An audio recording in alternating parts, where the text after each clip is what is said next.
Bismillahirrahmanirrahim. Assalamualaikum warahmatullah taala wa barakatuhu. Bokk yi nga xam ne yéen a ngi ñuy seetaan fii ci Bass TV kontaan nañu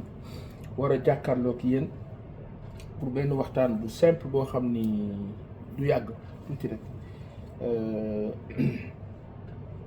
Dañuy waxtaanee Sénégal bu doon xale dañ naan mu ngi toll ci diggu ndëndëm war a tàmbali. war a dugg ci buntu li ñu naan jóge garçon nekk homme. Sénégal foofu la toll loolu nag li ko waral aujourd'hui taxawaay la, taxawaayu njiitu réew mi, taxawaayu jëwriñu gouvernement bi ki leen jiite di premier ministre, taxawaayu leadership boobu nga xam ni kii di premier ministre Ousmane Sonko incarné na ko du temps de l'opposition à maintenant, waaye taxawaayu képp kuy sénégalais te bépp sénégalais war ko am ci taxawaay. dafa am dama kontaan. lu tax ma kontaan par rapport à quoi, à qui et comme en quoi et comment. kontaan ci gis Sénégal ñu ko tudd fu ne ci àdduna bi. Le président de la République est parti en Turquie. Déjà, toutes les sorties de Bassirou Diomaye Diakhar Faye, la presse du monde en parle. Alors, le leader panafricain bi nga xam ni moom la ñu gën a ràññee ci Sénégal di Ousmane Sonko génn, ces sorties sont encore surmédiatisées. Et sur le plan international, tout le monde suit. loolu moo tax ma kontaan joie boo xam ni dina ma ko contenir ci réalité bi ñoo dund. ñu xool ne kat attention Sénégal, d'accord, c'est bien beau cette diplomatie incarnée par un leadership très fort et puissant, influent, mais attention, économiquement ça ne va pas au Sénégal, ou du moins plus ou moins ñu ne déet nit ñi kay yëgaguñ nag avancement bi fi mu ne nii faw nag affaire yi dox après 15 mois de pouvoir. Mais 15 mois de nettoyage, de rinçage, d'organisation, de mise en branle d'une économie lésée par des attitudes, mais d'une irresponsabilité inimaginable d'autorité de l'ancien régime. loolu nag soo ko bëggee def, hélas ba nga nekkee ci biti nga ne kat diir bu gàtt bu ma dugg see dinaa régler problème bi, ba nga dugg see nga fekk ni problème bi yow benn nga ko jàppoon ndekete 10 000 problèmes. loolu nag bu nit ñi comprendre cette réalité là mën nañu saalit. waaye aujourd'hui yaakaar judduwaat na. Le plan de redressement proposé par le premier ministre vendredi bële, je pense que on a def une semaine, 10 jours, 15 jours, je sais plus, mais disons cette sortie-là vis-à-vis de l'économie à redresser au Sénégal, mais foofu ñu ci tolloon ci wàllu soxla 5 000 milliards fii ak 2028 27-28 yàlla dogal tey ñu ñuy wax ne Turquie kat attention, ils vont investir 9 milliards de dollars chez nous. daanaka 5 000 milliards yooyu ñuy soxla yaakaar warut a judduwaat. kay yaakaar dana juddu kat waaw bu baax. te nag réew nañu dana métti de, mais nañu gëm suñu borom, am cette fierté et cette dignité que ça va marcher. te nañu moytu Sénégal maar day si naka sudul noonu, la négation la lamiñ balaa la. dañuy wax Sénégal dana neex, Sénégal dana cuq, waaw Sénégal dana dox bu baax a baax dox ba nit ñi. moo tax li ma ta ñaan mooy ñaan fekkee tal, ñaan yàlla fekkee tal. Une chose est certaine, nous avons besoin de tranquillité. Nous devons aussi être patients, quand bien même bokk naa ci ñi nga xam ni dama gëm ne que kenn waruma laaj patience ndax fa ma jógee na mu méttee na mu taree, waaye amuñu choix, faw nu dal, faw nu tey. Si on veut construire ce pays là, foog ñu ànd ak sérénité ak mesure. de la part des dirigeants, du président de la République Bassirou Diomaye Diakhar Faye au Premier ministre Ousmane Sonko, à l'ensemble des membres du gouvernement, à l'ensemble des ministres et autres directeurs généraux, mais aussi et surtout à l'ensemble de la population sénégalaise. duñu taal suñu dëkk duñu ko yàq seytaane yi nag waa ba jibee ñoom loolu la ñu yàkkamti maara day si moo tax bu leen ko kenn may loolu yàqkat yooyu. am na si ñu baax ñu jub ñu dëggu waaye am na ñeneen ñu mel naka suñu noonu ci boor yenn yooyu nga xam ni la yàlla xam doy na yore réew fukki at ak ñaar ak lu ko jiitu sax ndax ka ko incarné ngeen yàq ko am équipe bu bees bu ñëw ci fukki weer ak juróom ngeen ne waaw léegi nag gis ngeen déedéet yow 12 ans nga yàq da nga war a toog déglu kii ñëw di defar nag nga may ko mu defar nga may ko mu organiser nga may ko mu structurer nga may ko mu comment je vais appeler ça mu tranquille quoi pour liggéey terewul nag ku ne mën nga am sa xalaat lépp loo gis ne doxul kat nga alerter ga wax ci dénoncer que critiquer que c'est normal waaye critiquer bokkul ak offenser critiquer bokkul ak la nga doon bañ démb tey nga bëgg ko làkk mun te nekk au temps où nguur gi fi nekkoon di jàppaate ndax takk bracelet di jàppaate ndax photo Ousmane Sonko ci sa téléphone di jàppaate ndax tu ne serais pas d'accord avec eux. Cette dictature qu'on a vécue de 2021 à 2024 non ñooñu waratuñu wax te pourtant may nañ leen ko léegi nag bu ñu naree dem nag ci beneen sens nag maanaam jaxase carte gi nag loolu leneen la àggaguñ sa te yàlla bu ñu egg ci loolu. benn affaire daal la noo wax la diplomatie sénégalaise a énormément gagné et gagne toujours quand le président de la République bouge, gagne toujours quand le Premier ministre bouge. Ce duo là yàlla bu ko dara yàq ay waay yàlla suturaal ñu dara bu mu yàq loolu. Sénégal amatuñu jotu defanteeg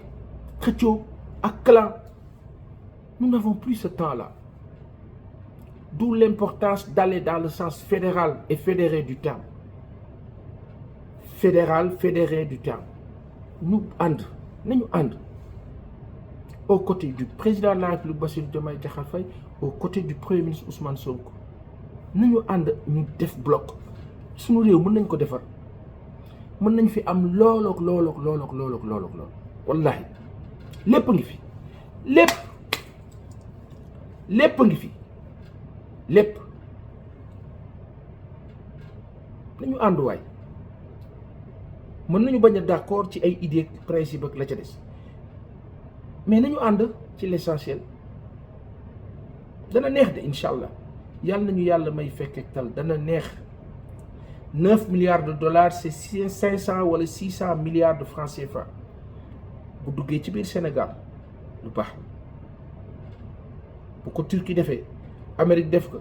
Russie def ko France def ko Espagne def ko Italie def ko Allemagne def ko Indonésie def ko Malaisie def ko ak keneen mais ñun loolu lañ soxla bu ko tubaab yi nanguwul def nag surtout l'Europe de l'Ouest ñu seeti les pays scandinaves waaw ñooñu moom ñoom ak asiatique yi ñoo bokk àtte lu objectif l'essentiel ci la ñuy dox sénégalais yi yéen a ngi fépp ci àdduna bi démarché leen yu ni mel impulsé leen ko autorités yi dem seeti ñooñu dem seet si ñu ndax nous avons tout ce dont ils ont besoin. Par conséquent, les pousser à venir investir chez nous, c'est un grand plus. Sachant que l'investissement est au-dessus de quelconque Sénégalais que ce soit. Nous dit le Sénégalais, il faut autorité, nous dit le Sénégalais, il faut c'est tellement important. Képp kuy ñëw di investir ici, nañ la xamal te am naa ci yaakaar duo bi xam naa dana dox ci loolu le président de la République le Premier ministre xam naa ne am nañu fulla bu toll ni mais attention nos populations loolu yàlla na ko yàlla oyofal yombal ko les populations du Sénégal. Aujourd'hui nous devons être fiers. Nous devons être fiers. Quand on regarde cette visite clôturée ce lundi en Turquie par le Premier ministre Ousmane Sonko def naa yaakaar mën naa juddu de. Rendons-nous compte de quelque chose. Nous avons des autorités crédibles, c'est important, qui en fait, en face d'un quelconque chef d'État que ce soit, ou d'une quelconque autorité étrangère que ce soit, le respect s'est imposé et s'impose. loolu ndam la de pour réew waaye am ay dirigeants yoo xam ne dañuy dem ñu naan leen yéen a jàpp diw naan leen libéré leen ko ñu naan non c'est que boo gisee di kii yàlla nañu yàlla dolli sutura neewoon naa leen du ma si yàgg une petite vidéo boo xam ne dañuy wax rek situation dëkk bi ci jàngat bu ndaw bu gàtt 10-15 minutes wala même moins rek pour am aperçu parce que nit ñi amuñu jot te daanaka guddi na te fi ne ni yoonu Touba dafa xew ñun bu ñu jógee ci béréb bi léegi rek ci kàttanu suñu borom bu neexee yàlla bu ko yàlla dogalee daanu préparé wu pour tegu ci yoon incha allah dem siyaare di soxla yi waxtaan ak kilifa yi maa ngi nuyu sunu baay bi Serigne Cheikh Thioro Mbacké bu sunu maam Cheikh Serigne Bassirou Bara bu sunu maam Khadimal Moustapha le grand diplomate Serigne Cheikh Thioro Mbacké bokkul ak Serigne Cheikh Thioro bu Pastef moom tam nu ngi kaa ziar di ziar Serigne kilifa yi nekk foofu yëpp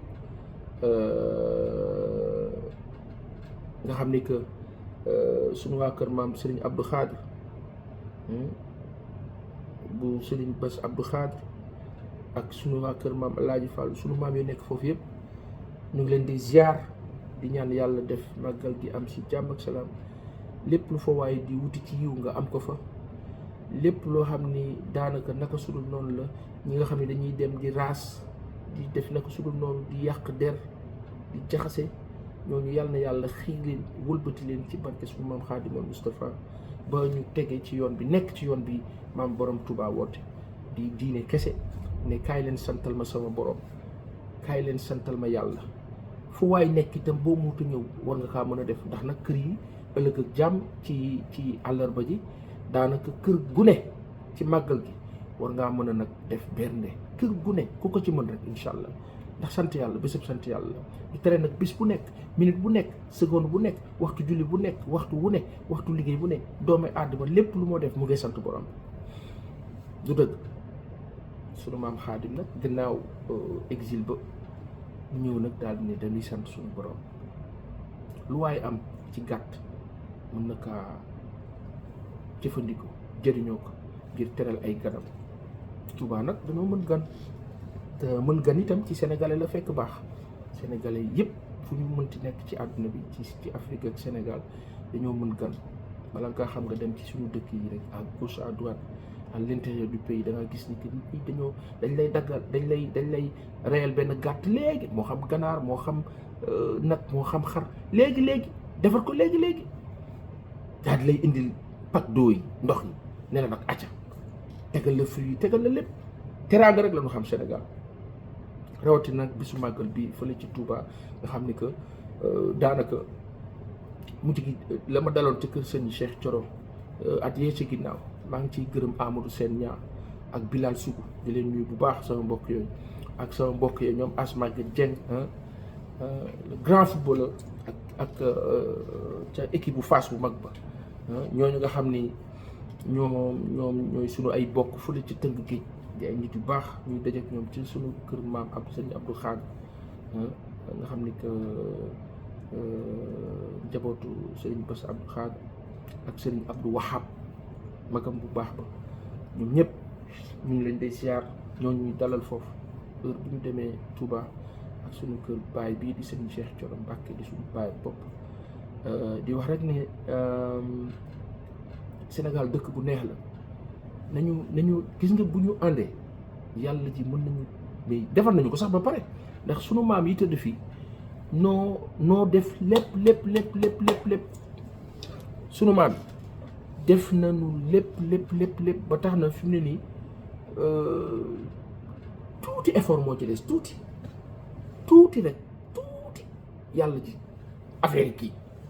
ñëpp yàlla nañu fekki te tal yàlla nañu fekki te tal yàlla nañu fekki te tal nii ñu leen ko joxee tey jii nii suba ak jàmm incha allah daal leen joxaat beneen vidéo léegi nag mu ngi fi pour le moment en tout cas elle est avec nous la grande léegi de la radio télévision sénégalaise am na ñeneen tamit ñoo xam ni incha allah daa ngeen leen fi gis dinañu waxtaan ak yéen ñeneen ñu yàlla may ñoo xam ni yàgg nañ leen bëggal ci télé ci rajo de grands hommes et femmes de médias yoo xam ni di nga leen gis incha allah du yàgg dara fii ci Pass TV di ñaan yàlla suñu borom def jàmm ci réew mi defal ko bépp sénégalais defal ko les directeurs généraux des entreprises defal ko les ministres defal ko le premier ministre defal ko le président de la république defal ko les ambassadeurs la diplomatie defal ko ñëpp dana neex de incha allah nañ ci dem ak dal rek nañ ci dem ak dal ñu positif au Sénégal nous devons apprendre à positiver à nous dire que ça va marcher Sénégal dana neex dana jukk ça doit être le discours de tout le monde espoir ñëwaat ñu wàññi violence bi parce que violence mu ngi tàmbale ci verbe ñu wàññi violence bi ci verbe yi wàññi bon après les frustrations des uns et des autres ku fal woon nag ci nguur buñ la wàccee effectivement du la neex daa mer waaye du raison nag pour jaxase pour manipuler pour perturber